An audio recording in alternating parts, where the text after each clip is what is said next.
Brought to you by TechnoSpark 20 series smartphones.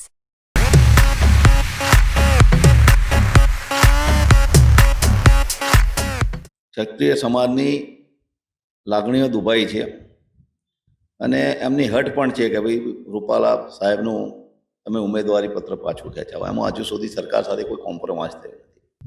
એટલે ક્ષત્રિય સમાજનો ઝુકાવ અમારા પાટણની અંદર તો બંને જ ઉમેદવારો ક્ષત્રિય સમાજના છે, પણ તેમ છતાં જો કોંગ્રેસ તરફ પલ્લું ઝૂકે તો ભારતીય જનતા પાર્ટીને નુકસાન થાય છે.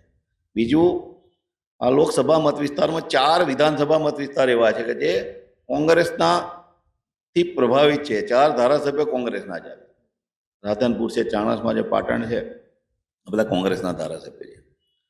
એટલે આ સીટ પહેલેથી જ ભારતીય જનતા પાર્ટીએ એ નબળી ગણે છે. જ્યાં સુધી વિકાસની વાત છે પાટણમાં, તો પાટણમાં 50 વર્ષથી રિઝર્વેશનની સીટ હતી આઝાદી પછી, જેના કારણે સક્ષમ અને સબળ નેતૃત્વ મળ્યું નહીં. માટે આ પાટણ વિકાસથી વંચિત રહી ગયું. પાટણ કોઈ ખૂણામાં છે નહીં. એક જમાનાની અંદર 650 વર્ષ સુધી આ ભારત દેશની અંદર પાટણ રાજધાનીનું શહેર હતું. અહીંયાથી રાજસ્થાન અને મધ્યપ્રદેશ સુધી પાટણની આણ વર્તાતી હતી. તો પાટણ કોઈ ખૂણામાં છે નહીં, પણ મૂળ રાજકીય કારણોસર, રાજકીય સૂઝબૂઝ અને મજબૂત નેતાગીરીના અભાવે જે એકલું અટલું પડી ગયું. અને રેલવે ના મળી, હાઈવે ના મળ્યું. નમસ્કાર, આપ જોઈ રહ્યા છો ગુજરાત તક અને આપની સાથે હું છું સૌમ્યા. લોકસભા ચૂંટણીનું રણશીંગું ફૂંકાઈ ચૂક્યું છે અને બસ ગણતરીના દિવસો જ બાકી રહ્યા છે મતદાન યોજાવા માટે. અને એવામાં હવે ગુજરાત તકની ટીમ પહોંચી ગઈ છે પાટણ લોકસભા બેઠક પર. જનતાના મિજાજની સાથે સાથે અહીંની રાજનીતિ શું છે, રાજનીતિની તાસીર શું રહેલી છે, એ તમામ મુદ્દા પર વાતચીત કરવા માટે અત્યારે મારા સાથે ઉપસ્થિત છે વરિષ્ઠ પત્રકાર, સિનિયર જર્નલિસ્ટ પિયુષભાઈ આચાર્ય. પિયુષભાઈ, સ્વાગત છે આપનું ગુજરાત તકમાં. ચૂંટણી આવી ગઈ છે, શું લાગે છે કેન્ડિડેટ્સની તૈયારી કેવી લાગી રહી છે? ગ્રાઉન્ડ હકીકત છે એ શું છે? આ વખતે બંને પક્ષે, ભારતીય જનતા પાર્ટી અને કોંગ્રેસ પક્ષે, બંને ઉમેદવારો ખૂબ જ એડી ચોટીનું જોર લગાવી રહ્યા છે. ખૂબ સ્પર્ધા છે અને ગ્રાઉન્ડ લેવલે દરેક જગ્યાએ અત્યારે એક નવું ફેક્ટર ઉમેરાયું છે, જે ક્ષત્રિય સમાજનું આંદોલન છે. ક્ષત્રિય સમાજની લાગણીઓ દુભાઈ છે અને એમની હટ પણ છે કે ભાઈ રૂપાલા સાહેબનું તમે ઉમેદવારી પત્ર પાછું ખેંચાવો. એમાં હજુ સુધી સરકાર સાથે કોઈ કોમ્પ્રોમાઇઝ થયો નથી. એટલે થોડી ઘણી પણ અસર એ થઈ શકે છે. એટલે ક્ષત્રિય સમાજનો ઝુકાવ અમારા પાટણની અંદર તો બંને જ ઉમેદવારો ક્ષત્રિય સમાજના છે, પણ તેમ છતાં જો કોંગ્રેસ તરફ પલ્લું ઝૂકે તો ભારતીય જનતા પાર્ટીને નુકસાન થયું છે. બીજું, આ લોકસભા મત વિસ્તારમાં 4 વિધાનસભા મત વિસ્તાર એવા છે કે જે કોંગ્રેસના થી પ્રભાવિત છે. 4 ધારાસભ્યો કોંગ્રેસના છે. રાધનપુર છે, ચાણસમાં જે પાટણ છે, આ બધા કોંગ્રેસના ધારાસભ્ય છે. એટલે આ સીટ પહેલેથી જ ભારતીય જનતા પાર્ટીએ એ નબળી ગણે છે અને એટલા માટે જ મારું એવું માનવું છે કે ભરતસિંહને રિપીટ કર્યા છે. ભરતસિંહ માટે ઘણા બધા પાટણની અંદર આક્ષેપો થાય છે કે ભરતસિંહ જીત્યા પછી 5 વર્ષ પ્રજાની વચ્ચે આવ્યા નથી. પ્રજાનો આટલો જ વિરોધ છે એમનો. બાકી બીજી તરફે જોઈએ તો ભરતસિંહે રેલવેના પ્રશ્નમાં સોલ્યુશન પણ લાવ્યા છે. પાટણમાં સૌથી મોટો પ્રશ્ન 50 વર્ષથી રેલવેનો હતો કે કાંસા બિલેટની લાઇનનું જોડાણ થાય, રાજસ્થાન દિલ્હી સાથે આપણી કનેક્ટિવિટી મળે. તો એ માટે ભરતસિંહે કામ કરેલું છે એ, અને એ કેન્દ્રનો પ્રશ્ન છે અને એમાં અંશતે એમને સફળતા મળી છે. નાની મોટી ઘણી બધી ટ્રેનો શરૂ થઈ છે, પણ હજુ પૂર્ણ રીતે એનો પાટણને ફાયદો થતો નથી, કારણ કે 1-2 મિનિટના સ્ટોપેજ છે અને મોટાભાગે લેટ નાઇટ આવે છે ટ્રેનો. એટલે હજુ પાટણની પ્રજાને જોઈએ એવો એનો લાભ નથી મળ્યો, પણ એમને પ્રયાસ કર્યો છે. અંશતે એ પ્રયાસમાં સફળ છે. ગ્રાઉન્ડ લેવલ પર ભરતભાઈ જાય છે ખરી, એમાં પછી જનતા વચ્ચે શું એમની લોકચાહના છે કે માત્ર ને માત્ર ફેક્ટર જે ત્યાં કામ આવે છે એ છે ફેસ ઓફ મોદી? મારી દ્રષ્ટિએ એવું છે કે કોઈ પણ લોકસભાની ચૂંટણી હોય ત્યારે લોકલ મુદ્દાઓ કોઈ પણ ઉમેદવારો માટે કામમાં નથી હોતા. ચર્ચાઓ થાય, પણ રાષ્ટ્રીય મુદ્દાઓ જ કામમાં આવે. અને રાષ્ટ્રની જે નીતિ હોય, વર્તમાન સરકારની હોય તો વિરોધ પક્ષની હોય, જે આખા દેશને ધ્યાનમાં રાખીને જે નીતિ ઘડવામાં આવે એને ધ્યાનમાં રાખીને જ આખરે લોકો મતદાન કરતા હોય છે. એવો વર્ષોનો આપણો અનુભવ છે. તો સામે જે વાત કરીએ ચંદનજી ઠાકોર એ કેન્ડિડેટની કોંગ્રેસના કેન્ડિડેટ છે. એમની પણ લોકચાહના છે એ પણ ખૂબ જ વધારે જોવા મળે છે. ત્યારે ફિલ્ડ ઉપર જઈએ ત્યારે કંઈક રિયાલિટી કંઈક અલગ જ નજર આવતી હોય છે. તો મારે એ સમજવું છે ચંદનજી ઠાકોરનું ફેક્ટર અને એની સાથે ભારતીય જનતા પાર્ટીની એવી કઈ મજબૂરી રહી હશે કે ફરી એમને રિપીટ કર્યા છે? કારણ કે એક બાજુ તો એવું જ કહી રહ્યા છે લોકો કે ડાભીભાઈ તો અમારે ત્યાં ફરક્યા જ નથી. ચંદનજી ઠાકોર યુવાન છે, અમારા પાટણના લોકલ ઉમેદવાર છે, પ્રજા વચ્ચે રહેવા વાળેલા છે, એમને ખૂબ પોઝિટિવ વસ્તુ છે. ચંદનજી પણ ખૂબ મહેનત કરે છે, એમને પણ ખૂબ પ્રતિસાદ મળી રહ્યો છે. તો હરીફાઈ તો બંને પક્ષે છે. હાલ એવું કહેવું મુશ્કેલ છે કે ચંદનજી જીતશે કે ભરતસિંહ જીતશે કે કોણ હારશે. એટલે ચંદનજીને પણ લોકોનો ખૂબ ઉમળકાભેર આવકાર છે. પણ જો લોકલ મુદ્દાને ધ્યાનમાં ના લેવામાં આવે અને માત્ર મોદીને ધ્યાનમાં રાખી અને મતદાન થાય તો એક પરિણામ જુદું આવી શકે. લોકલ મુદ્દાઓ અને ક્ષત્રિય સમાજનું જે નવું ફેક્ટર ઉમેરાનું છે એને ધ્યાનમાં રાખવામાં આવે અને એ રીતે મતદાનનો ઝુકાવ થાય તો ફાયદો ચંદનજીને વધારે થાય. પણ જ્યાં સુધી વિકાસની વાત છે પાટણમાં, તો પાટણમાં 50 વર્ષથી રિઝર્વેશનની સીટ હતી આઝાદી પછી, જેના કારણે સક્ષમ અને સબળ નેતૃત્વ મળ્યું નહીં. માટે આ પાટણ વિકાસથી વંચિત રહી ગયું.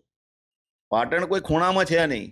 એક જમાનાની અંદર 650 વર્ષ સુધી આ ભારત દેશની અંદર પાટણ રાજધાનીનું શહેર હતું. અહીંયાથી રાજસ્થાન ને મધ્યપ્રદેશ સુધી પાટણની આણ વર્તાતી હતી. તો પાટણ કોઈ ખૂણામાં છે નહીં, પણ મૂળ રાજકીય કારણોસર, રાજકીય સૂઝબૂઝ અને મજબૂત નેતાગીરીના અભાવે જે એકલું અટલું પડી ગયું. એને રેલવે ના મળી, હાઈવે ના મળ્યું, કોઈ વિકાસ ના મળ્યો. અહીંયા જે લોકલ પ્રોડક્ટો છે, રાયડો છે, ઈસબગુલ છે, એવી ઘણી બધી ખેત પેદાશો છે. તો એના માટે કોઈ ઇન્ડસ્ટ્રી લાવવી જોઈએ, કોઈ મૂડીરોકાણ મોટા ઉદ્યોગપતિઓને ખેંચી લાવવું જોઈએ, એવું કોઈ નેતૃત્વ મળ્યું નહીં પાટણમાં. એટલે ઇન્ડસ્ટ્રીનો વિકાસ ના થયો. પાટણમાં શિક્ષણનો સારો એવો વિકાસ થયો. મુરબ્બી અહીંયા વર્ષો પહેલા વિજયકુમાર ત્રિવેદી હતા. એમને પાટણના વિકાસ માટે સિંહ ફાળો આપ્યો છે, એમ કહીએ તો ખોટું નહીં ગણાય. અને એ જ રીતે અહીં આનંદીબેનના સમયમાં પણ પાટણમાં ઘણો બધો વિકાસ થયો. અને શંકરસિંહ વાઘેલાનો પણ એક ફાળો છે, કારણ કે એમને જો જિલ્લો ના આપ્યો હોત તો વિકાસના દ્વાર ખુલ્યા જ ના હોત. એટલે પાટણ ઉપર શંકરસિંહ વાઘેલાનું પણ ખૂબ ઋણ છે, એમ કહીએ તો ખોટું નહીં ગણાય. શરૂઆત તો કોંગ્રેસ પાર્ટી સાથે થઈ. એક સમયે કોંગ્રેસનો ગઢ પણ ગણવામાં આવતી આ બેઠક. પરંતુ અચાનકથી આટલા બધા ફેરબદલ શું થઈ ગયા કે અહીં ભારતીય જનતા પાર્ટી આગળ આવી ગઈ અને કોંગ્રેસ હવે થોડી પાછળ નજર આવી રહી છે? આ વિસ્તારમાં તો જોવા જઈએ તો કોંગ્રેસ હજુ પણ થોડી મજબૂત છે, કારણ કે 4 વિધાનસભાના સભ્યો કોંગ્રેસના છે. પણ પાટણની અંદર ભારતીય જનતા પાર્ટી જ આવે છે. અને પાટણની લોકલ વાત કરું તમને, સિટીની, તો મતદારોનો બહુ માગણી એવી હોય છે કે લોકલ ઉમેદવાર મૂકવામાં આવે. કોઈ પણ બહારના ઉમેદવાર, દાખલા મહેશ કનોડિયા હતા, ફિલ્મ ઇન્ડસ્ટ્રીના માણસ હતા, એ પણ પ્રજાની વચ્ચે નતા રહેતા ને તોય 2 વખત જીત્યા. એવી રીતે બનાસકાંઠામાંથી મૂકવામાં આવ્યા. જુદા જુદા જેટલા ભારતીય જનતા પાર્ટીઓ આજ સુધી ધારાસભ્યો અથવા તો સંસદ સભ્યો ઉમેદવારો આપ્યા, બહારના આપ્યા, જેનાથી પાટણની પ્રજા ખૂબ નારાજ છે. અને પાટણ સિટીના મતદાન બહુ મોટું છે. તો એ નારાજગીનો ફાયદો પણ ચંદનજીને થવાની શક્યતા છે.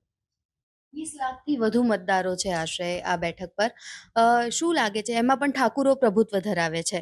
એવી સ્થિતિમાં ક્ષત્રિય સમાજનો જે મુદ્દો છે એ કેટલો અસરકારક થશે? શું વોટિંગ બટન સુધી એની અસર દેખાશે કે માત્ર ને માત્ર વાતો જે અત્યારે આપણે કરી રહ્યા છીએ આવી રીતે જ થઈને સમાપ્ત થઈ જશે? વોટિંગ બટન સુધી ક્ષત્રિય સમાજનો મુદ્દો ચાલે એવી શક્યતા બહુ ઓછી છે. પણ અમારા પાટણની અંદર વાત કરીએ, બંને ઉમેદવાર ક્ષત્રિય છે. એટલે ભરતસિંહને એટલો બધો નહીં નડે, 5-10% ફરક પડે, જાજો ફરક નહીં પડે. એમનો પણ મોટો પાલવી સમાજ જુદો છે. એ લોકો પણ રાજવી પરિવારના કહેવાય. પાલવીઓ ઉચ્ચ વર્ગ છે એવી એ લોકોની માન્યતા છે. થોડા સમૃદ્ધ પણ છે કમ્પેરેટિવલી. અને એ લોકો પણ સંગઠિત છે. એટલે પોતાના સમાજનો માણસ આવે એના માટે આ ફેક્ટર કામ નહીં કરે. આંદોલનમાં જશે પણ વોટ તો એને પણ આપશે. બીજું, ભારતીય જનતા પાર્ટીના માનવાવાળો વર્ગ વધારે છે. અને જ્યારે મતદાન કરે ત્યારે મોદી સાહેબને જોવે છે કોઈ પણ જગ્યાએ. એમની છબીને જોઈને જ કરે છે. એટલા માટે જ ભારતીય જનતા પાર્ટીમાં ટિકિટ માટેની આટલી હોડ થાય છે. પણ પરિણામ શું આવશે તો આજે કહેવું બહુ મુશ્કેલ છે, કારણ કે ફાઇટ તો જબરજસ્ત છે. તો જબરદસ્ત લાગી રહી છે, પરંતુ હવે કયા-કયા વિકાસના કાર્યો મેઈન જે પણ સાંસદ આવે, ભાજપના હોય કે કોંગ્રેસના હોય, એ આ બેઠકમાં થવા જ જોઈએ જે અત્યાર સુધી નથી થયા. રેલવેનો પ્રશ્ન જેમ કે આપે કહ્યું, અત્યાર સુધી મેક્સિમમ છે કનેક્ટિવિટીનો સવાલ. પણ બીજા કયા અન્ય પ્રશ્નો છે? અહીંયા હાઈવે મળવો જોઈએ, નેશનલ હાઈવે મળવો જોઈએ. અમે વર્ષો પહેલાની વાત કરું કે પાટણના જૈનો બોમ્બેની અંદર ખૂબ મોટા ઉદ્યોગપતિઓ છે. એ લોકોએ વિચાર્યું કે પાટણમાં ખાંડનું કારખાનું નાખીએ. જ્યારે રેલવેનો સર્વે કરાયો ત્યારે એવો સર્વે રિપોર્ટમાં એવું આવ્યું કે અહીંયા એનું ખાલી મશીનરી ગુડ્સ આવશે તો પાટા દબાઈ જશે, તૂટી જશે. તો જ્યાં સુધી રેલવે, રસ્તા, વીજળી, પાણીનું ઇન્ફ્રાસ્ટ્રક્ચર સ્ટ્રોંગ ના હોય ત્યાં સુધી એ વિસ્તારનો વિકાસ શક્ય નથી. અહીંયા આ વિસ્તારની અંદર મોટી જીઆઈડીસી નથી.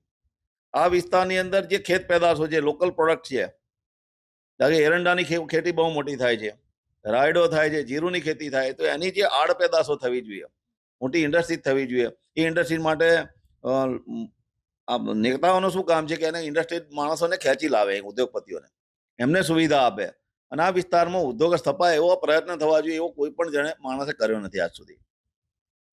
એટલા માટે આ વિકાસથી વંચિત. ઉદ્યોગ વગરનું શહેર કોઈ દિવસ વિકાસ સાધી ના શકે. તો આગળ લાગે છે ખરી કે દિશા મળશે વ્યવસ્થિત, કે પછી દિશાહીન જેમ અત્યાર સુધી અમુક વસ્તુ માટે રહી છે એવી જ રીતે પરિસ્થિતિ એ થશે? થોડું ટફ કેમ લાગી રહ્યું છે? જો ભારતીય જનતા પાર્ટી આવે ઉમેદવાર તો કદાચ વિકાસની શક્યતા છે. ચંદનજી વ્યક્તિગત રીતે બહુ સારા માણસ છે, પણ દાખલા તરીકે સરકાર કોંગ્રેસની બનવાનું બહુ મુશ્કેલ છે. કેન્દ્ર લેવલે દેખાય છે ઓછી વધતી સીટ થાય, પણ તડજોડ કરીને પણ જો મોદી સાહેબ રિપીટ થાય તો જેનું સંસદમાં શાસન હોય એ માણસ વિકાસ કરી શકે. જ્યારે વિરોધ પક્ષ આવે ત્યારે વિકાસ થતો નથી. સિદ્ધપુરની અંદર ચંદનભાઈ વિકાસ ના કરી શક્યા, મહેનત બહુ કરી, કારણ કે ગુજરાતની અંદર ભાજપનું શાસન, કેન્દ્રમાં ભાજપનું શાસન છે. તો રાજકીય માણસો કિન્નાખોરી રાખતા હોય છે. જયનારાયણ વ્યાસે હોસ્પિટલ બનાવી સિદ્ધપુરમાં, એક તમને એક્ઝામ્પલ આપું, પણ એ હોસ્પિટલમાં સ્ટાફ પૂરતી મશીનરી બધું નાખવામાં ના આવ્યું. એમના એ પોતે ભાજપમાં હતા, પણ આંતરિક વિખવાદ હતો ઉપલા લેવલે, તો એને ક્રેડિટ ના મળે એટલા માટે એને વિકાસ થવા ના દીધો. આ પરિસ્થિતિનું નિર્માણ છે. આંતરિક વિખવાદની વાત નીકળી છે, તો ભાજપ અને કોંગ્રેસ એ બંનેમાં હોય છે, પરંતુ શિસ્તબદ્ધ પાર્ટી ભારતીય જનતા પાર્ટી કહેવામાં આવતી હોય છે, અને એટલા માટે જ ક્યારેક ત્યાં આટલો બધો વિરોધ નથી ઇન્ટરનલી થતો, ગમે તેને ઉમેદવાર આપણે ઘોષિત કરી દઈએ. પણ આ વખતે જે વિરોધના સૂર છે ને એ સર ઘણી બધી જગ્યાથી જોવા મળ્યા, અને ફર્સ્ટ ટાઈમ આ રૂપાલા ના મુદ્દા પર આપણે જોઈ જ રહ્યા છીએ શું થયું. 2 જગ્યાથી માફ કરજો, 3 જગ્યાથી કેન્ડિડેટ્સ પણ ચેન્જ કરવામાં આવ્યા. તો શું લાગે છે, અસર પડે છે કે ઇન્ટરનલ હવે જૂથવાદનો મુદ્દો ભાજપમાં પણ ઉત્પન્ન થઈ ગયો છે? જ્યાં સુધી ગરીબ વર્ગ છે આ દેશની અંદર, અમારા વિસ્તારમાં, એ લોકોને મોંઘવારીનો પ્રશ્ન સ્પર્શે છે. અને મોંઘવારીના મુદ્દે, રોજગારીના મુદ્દે Bharatiya Janata Party top to bottom fail ગઈ છે. કારણ કે લોકોને રોજી રોટીનો સવાલ હોય, વિકાસનો, પોતાના વિસ્તારના વિકાસના પ્રશ્નોનો સવાલ મૂંઝવે છે. તો જેટલી ભારતીય જનતા પાર્ટી હવામાં ચાલે છે એવું ના પણ થાય, ભલે મેજોરિટીમાં પણ સીટો તો એમની ઘટશે, એવું ડેમેજ થશે, એવું અત્યારે સ્પષ્ટ ચિત્ર આખા ગુજરાતનું દેખાય છે. અહીંયા એક મોટો વિકાસ પ્રવાસનનો થઈ શકે એવું છે.